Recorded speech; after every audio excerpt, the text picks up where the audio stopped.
नमस्कार साथियों। यमुना एकेडमी की इस T20 जीएस क्वेश्चन सीरीज में आपका स्वागत है। आइए डालते हैं पहले क्वेश्चन पर नजर। पंच सिद्धांतिका के रचयिता कौन है? आर्यभट्ट, अश्वघोष, ब्रह्मगुप्त या फिर बराहमिहिर। तो अगर हम आर्यभट्ट को देखें तो इनकी एक रचना है आर्यभट्टियम। आर्यभट्टियम। और अश्वघोष की रचना है बुद्धचरित। वहीं ब्रह्मगुप्त की जो रचनाएं हैं उनमें है ब्रह्मस्फुट सिद्धांत, खंड खाड्य, और वराह मिहिर की रचना है पंच सिद्धांतिका। तो इस क्वेश्चन का सही जवाब होगा वराह मिहिर।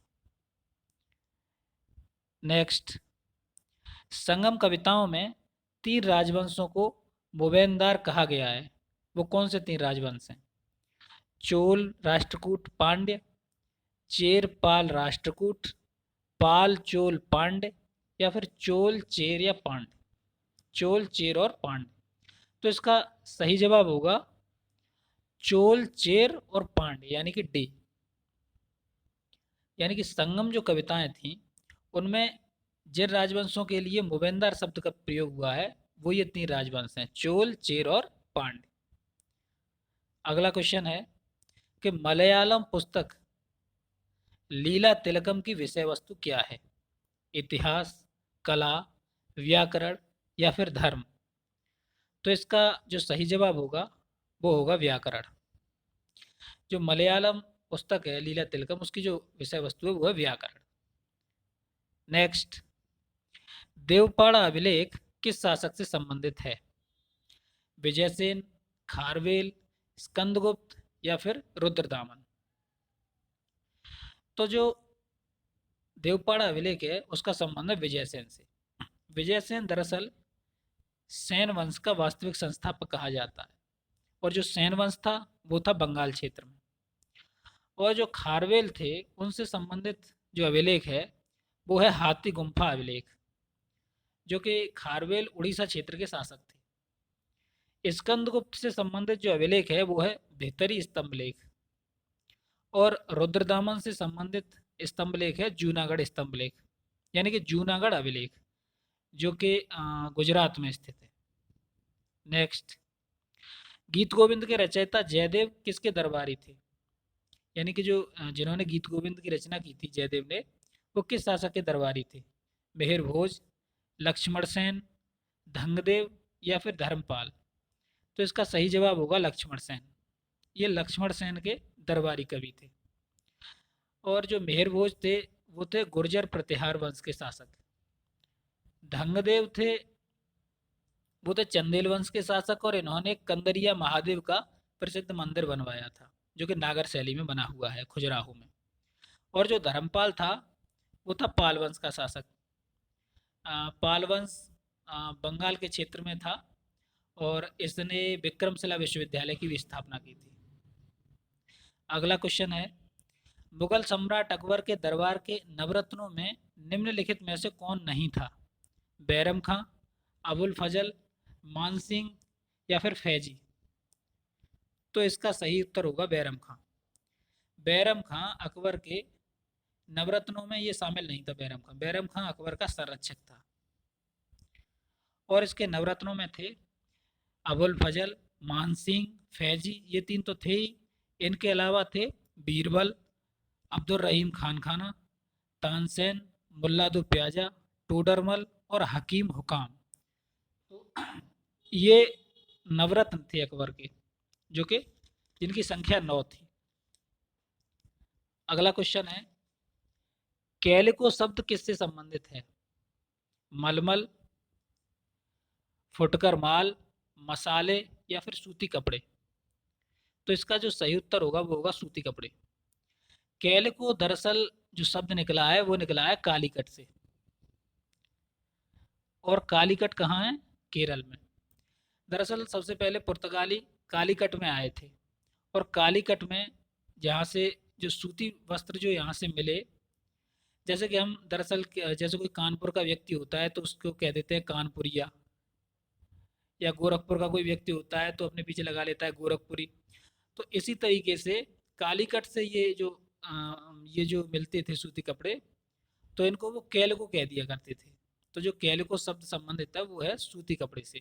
कई एग्जाम्स में इसको पूछा गया है। नेक्स्ट, किस ब्रिटिश गवर्नर जनरल ने सर्वोच्च सत्ता की नीति अपनाई? Warren Hastings, Lord Auckland, Lord Cornwallis या लॉर्ड हेस्टिंग्स? तो इसका जो सही उत्तर होगा वो होगा लॉर्ड हेस्टिंग्स। अच्छा, लोग वारेन हेस्टिंग्स और लॉर्ड हेस्टिंग्स में कंफ्यूज हो जाते हैं, जबकि उन्हें ये पता होना चाहिए कि वारेन हेस्टिंग्स बंगाल का गवर्नर जनरल रहा था 1774 से लेकर के और 1785 तक बंगाल का गवर्नर जनरल रहा था। और जो लॉर्ड हेस्टिंग्स जो रहा था वो रहा था 1813 से लेकर के और 1823 तक। तो इनका कार्यकाल, यानी कि वारेन हेस्टिंग्स से काफ़ी बाद में आया था लॉर्ड हेस्टिंग्स। और आ, इसने सर्वोच्च सत्ता की नीति अपनाई थी। ये पहला ब्रिटिश गवर्नर जनरल था जिसने सर्वोच्च सत्ता की नीति अपनाई थी, यानी कि ब्रिटिश सत्ता भारत में सर्वोच्च है। अच्छा, जो लॉर्ड कॉर्नवालिस था, इसे स्थायी बंदोबस्त का जनक कहा जाता है भारत में। और इसके अलावा इसको भारत में प्रशासनिक सेवा का भी जनक कहा जाता है। नेक्स्ट, जहाँ मस्तिष्क बिना भय के हो, जहाँ ज्ञान निःशुल्क हो, जहाँ विश्व टुकड़ों में न बटा हो, ऐसी विश्वात्मा के बारे में सोचता हूँ। यह कथन किस महापुरुष का है? रविंद्रनाथ टैगोर का, महात्मा गांधी का, स्वामी विवेकानंद का या फिर अरविंद घोष का? तो इसका सही उत्तर होगा रविंद्रनाथ टैगोर का। उपर्युक्त जो कथन है वो रविंद्रनाथ टैगोर ने कहा था। अगला, राष्ट्रपति किन आधारों पर राज्यपाल को अपने पद से हटा सकता है? कदाचार के आधार पर, असमर्थता के आधार पर, संविधान उल्लंघन के आधार पर या फिर इनमें से कोई नहीं? तो इसका सही जवाब होगा इनमें से कोई नहीं। यानी कि जब राष्ट्रपति राज्यपाल को अपने पद से हटाता है तो उसे किसी भी आधार को सामने रखने की जरूरत नहीं होती है, वो बिना किसी आधार के उसे उसके पद से हटा सकता है। तो इसका उत्तर होगा इनमें से कोई नहीं। नेक्स्ट, भारत में राष्ट्रपति चुनाव से संबंधित गलत तथ्य है। जहाँ ही गलत आ जाए वहीं सतर्क हो जाइए, क्योंकि अक्सर स्टूडेंट को गलत कराते हैं ऐसे क्वेश्चंस को। तो क्वेश्चन है, भारत में राष्ट्रपति चुनाव से संबंधित गलत तथ्य है। चुनाव से संबंधित विवाद सिर्फ उच्चतम न्यायालय में ही उठा सकते हैं। सभी विधायकों का मत मूल्य समान होता है। सभी सांसदों का मत मूल्य समान होता है या फिर मनोनीत सदस्य मतदान में भाग नहीं ले सकते। तो पहला है कि चुनाव से संबंधित विवाद सिर्फ उच्चतम न्यायालय में ही उठा सकते हैं, ये बिल्कुल सही बात है। सभी विधायकों का मत मूल्य समान होता है, ये गलत है, यानी कि ये गलत तथ्य है। तो इसका सही उत्तर यही हो जाएगा। अगर जैसे आप देखें कि राष्ट्रपति चुनाव में उत्तर प्रदेश के विधायक का जो मत मूल्य होगा वो गोवा के, सिक्किम के इन विधायकों से ज़्यादा होता है, क्योंकि वो ज़्यादा जनसंख्या का प्रतिनिधित्व करता है। तो ये गलत तथ्य है। अच्छा, नेक्स्ट है कि सभी सांसदों का मत मूल्य समान होता है। बिल्कुल, सभी सांसदों का तो मत मूल्य समान होता है, लेकिन सभी विधायकों का मत मूल्य समान नहीं होता है। अच्छा, नेक्स्ट है कि मनोनीत सदस्य मतदान में भाग नहीं ले सकते। ये बात भी बिल्कुल सही है कि जो मनोनीत सदस्य होते हैं, चाहे वो राज्यसभा के हों चाहे वो लोकसभा में हों, जो एंग्लो इंडियंस किए जाते थे, तो उनको राष्ट्रपति चुनाव में वोट डालने का अधिकार नहीं होता था। सिर्फ जो निर्वाचित होकर के आए हैं उन्हीं को वोट डालने का अधिकार होता है। तो इसका जो सही उत्तर होगा इस क्वेश्चन का, जो इसका गलत जो तथ्य होगा वो होगा कि सभी विधायकों का मत मूल्य समान होता है। ये तथ्य गलत है। नेक्स्ट, न्यायाधीश किसी मुकदमे पर निर्णय देता है दलीलों के आधार पर, दिए गए शुल्क के आधार पर, सबूतों के आधार पर या पुलिस तहकीकात के आधार पर? तो इसका सही उत्तर होगा सबूतों के आधार पर। दलीलों के आधार पर तो देता नहीं है, क्योंकि अगर दलील के आधार पर देने लगे तो भाई जो वकील ज़्यादा अच्छी अच्छी दलीलें दे देगा भाई पूरा निर्णय उसी के पक्ष में चला जाएगा।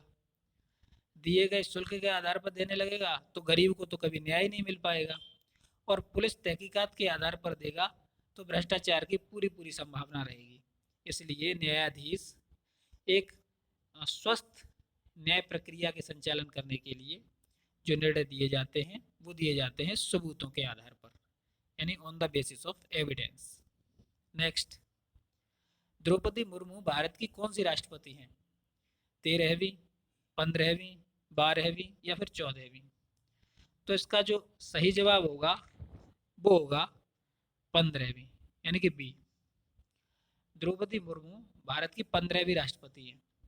अच्छा, जो इनसे पहले जो 14वें जो राष्ट्रपति थे वो थे रामनाथ कोविंद, और जो 13वीं जो राष्ट्रपति थी, यानी जो 13वें राष्ट्रपति थे वो थे प्रणब मुखर्जी, और जो 12वीं राष्ट्रपति थी वो थी श्रीमती प्रतिभा देवी सिंह पाटिल। नेक्स्ट, कोई विधेयक धन विधेयक है या नहीं, इसका निर्धारण कौन करता है? लोकसभा अध्यक्ष, वित्त मंत्री, वित्त आयोग या आरबीआई गवर्नर? तो इसका सही उत्तर होगा लोकसभा अध्यक्ष। लोकसभा अध्यक्ष ही ये निर्धारित करता है कि कोई भी विधेयक धन विधेयक है या नहीं है। न वित्त मंत्री करेगा, न वित्त आयोग करेगा, न आरबीआई गवर्नर करेगा। इसको ये विशेषाधिकार होता है लोकसभा अध्यक्ष का। अगला, भारत की मानक देशांतर है 82 डिग्री 30 मिनट पश्चिमी देशांतर, 83 डिग्री 30 मिनट पूर्वी देशांतर, 82 डिग्री 30 मिनट पूर्वी देशांतर या 23 डिग्री 30 मिनट पूर्वी देशांतर। तो इसका जो सही उत्तर है वो होगा 82 डिग्री 30 मिनट पूर्वी देशांतर। ये भारत के बीचों बीच से होकर के सीधी इस तरीके से निकलती है। इसी से भारत का मानक समय निर्धारित होता है, यानी पूरे भारत का जो समय होता है वो इसी रेखा से निर्धारित होता है। यानी कि मान लीजिए ये हम एक रफ डायग्राम भारत का बना दें, और ये जो बीचों बीच से जो गुजरती है इस तरीके से, तो ये गुजरती है 82 डिग्री 30 मिनट पूर्वी देशांतर। तो इसका उत्तर ये होगा। नेक्स्ट, निम्नलिखित में से किस भारतीय राज्य से होकर मानक यामी उत्तर रेखा नहीं गुजरती है? यानी कि जो यही पीछे जो हमने जिसकी बात की थी वो रेखा किस भारतीय राज्य से होकर नहीं गुजरती है? यूपी, तेलंगाना, मध्य प्रदेश या फिर उड़ीसा? तो इसका जो सही उत्तर होगा वो होगा तेलंगाना। ये तेलंगाना से होकर के नहीं गुजरती है, यूपी से होकर गुजरती है इलाहाबाद के पास से, मध्य प्रदेश से होकर भी गुजरती है, उड़ीसा से होकर भी गुजरती है, उसके अलावा छत्तीसगढ़ से होकर गुजरती है और आंध्र प्रदेश से होकर गुजरती है। तो ये भारत के 5 राज्यों से होकर के गुजरती है, यानी कि यूपी, एमपी, उड़ीसा और छत्तीसगढ़ और इसके अलावा आंध्र प्रदेश। तो ये 5 राज्यों से होकर के गुजरती है। अगला, बुग्याल से आशय है पहाड़ों में स्थित घास के मैदान, सूखे जंगल, रेगिस्तानी प्रदेश या इनमें से कोई नहीं? तो बुग्याल कहा जाता है भारत में जो पहाड़ों में स्थित घास के मैदान होते हैं उनको, और ये पहाड़ी क्षेत्रों में जो घास के मैदान होते हैं उनको बुग्याल कहा जाता है। तो इसका सही उत्तर होगा ए। नेक्स्ट, कोलंबो किस नदी के किनारे बसा हुआ है? पहले तो कोलंबो जानिए, कोलंबो श्रीलंका की राजधानी है, और ये किस नदी के किनारे बसा हुआ है? केलनी नदी, महावेली गंगा, नानू ओया या नीलवाया नदी? ये सभी नदी श्रीलंका में ही है। तो कोलंबो जिस नदी के किनारे बसा हुआ है वो है केलनी। ये एग्जाम के पॉइंट ऑफ व्यू से बहुत ही इंपॉर्टेंट क्वेश्चन है, क्योंकि श्रीलंका में आजकल जो उथल पुथल मच रही है, जिस तरीके के घटनाक्रम हुए हैं उस हिसाब से श्रीलंका हमारे एग्जाम पॉइंट ऑफ व्यू से बहुत ही इंपॉर्टेंट हो जाता है। और जो महावेली गंगा है वो श्रीलंका की लार्जेस्ट रिवर है, सबसे बड़ी नदी है श्रीलंका की। और नानुओया और नीलवाया नदी ये भी श्रीलंका में स्थित है। नेक्स्ट, निम्न में से कौन सी नदी यूक्रेन से होकर नहीं गुजरती है? नीपर, वोल्गा, डैन्यूब या नीस्टर? तो जो नीपर नदी है वो तो श्रीलंका से वो सॉरी यूक्रेन से होकर गुजरती है। और वोल्गा नदी नहीं गुजरती है, वोल्गा नदी रसिया से होकर गुजरती है। और जो डेन्यूब नदी है वो भी यूक्रेन से होकर के गुजरती है और नीस्टर भी गुजरती है। तो इसका जो सही उत्तर होगा वो बी, वोल्गा नदी नहीं गुजरती है यूक्रेन से होकर। और वोल्गा जो नदी है वो यूरोप की सबसे बड़ी नदी है, यूरोप की जो है लार्जेस्ट रिवर है वोल्गा नदी। यूरोप की लार्जेस्ट रिवर कौन सी है? वोल्गा नदी। और जो डैन्यूब नदी है, डैन्यूब नदी ये सेकंड लार्जेस्ट रिवर है यूरोप की। यूरोप की जो सबसे बड़ी नदी है वो तो है वोल्गा, और दूसरी सबसे बड़ी नदी यूरोप की है डैन्यूब नदी। और जो नीपर नदी है ये यूक्रेन के बीचों बीच से होकर के गुजरती है, और इसी नदी के किनारे यूक्रेन की राजधानी जो कीव है वो नीपर नदी के किनारे पर है। और जो नीस्टर नदी है वो यूक्रेन और मालडोवा से होकर के गुजरती है, यानी मालडोवा बिल्कुल यूक्रेन से सटा हुआ ही एक देश है, इन दो देशों से होकर के नीस्टर नदी गुजरती है। तो ये भी इम्पोर्टेंट हो जाता है क्योंकि यूक्रेन में भी अभी युद्ध चल रहा है, यूक्रेन और रसिया में। तो ये भी एग्जाम पॉइंट ऑफ व्यू से बहुत इंपॉर्टेंट हो जाता है ये क्वेश्चन। नेक्स्ट, संयुक्त राष्ट्र मानव विकास सूचकांक विकसित किया गया एडम स्मिथ द्वारा, कीन्स द्वारा, महबूब उल हक द्वारा या अमर्त्य सेन द्वारा? तो एक पाकिस्तानी अर्थशास्त्री थे महबूब उल हक, इनके द्वारा मानव विकास सूचकांक का विचार दिया गया। और एडम स्मिथ को तो भाई फादर ऑफ इकोनॉमिक्स कहा जाता है, और इनकी एक रचना है वेल्थ ऑफ नेशंस। और कीन्स का जो मेनली जो इन्होंने ज़्यादातर सिद्धांत जो दिए, इनका बहुत बड़ा योगदान है डिमांड एंड सप्लाई का जो कॉन्सेप्ट है वो डिमांड एंड सप्लाई के कॉन्सेप्ट में कीन्स का काफ़ी बड़ा योगदान है। अमर्त्य सेन को भी नोबेल प्राइज़ मिल चुका है इकोनॉमी के क्षेत्र में। और इनका जो योगदान रहा है वो योगदान रहा है वेलफेयर इकोनॉमिक्स के विकास में, यानी कि जो कल्याणकारी अर्थशास्त्र है उसके विकास में इनका काफ़ी योगदान रहा है।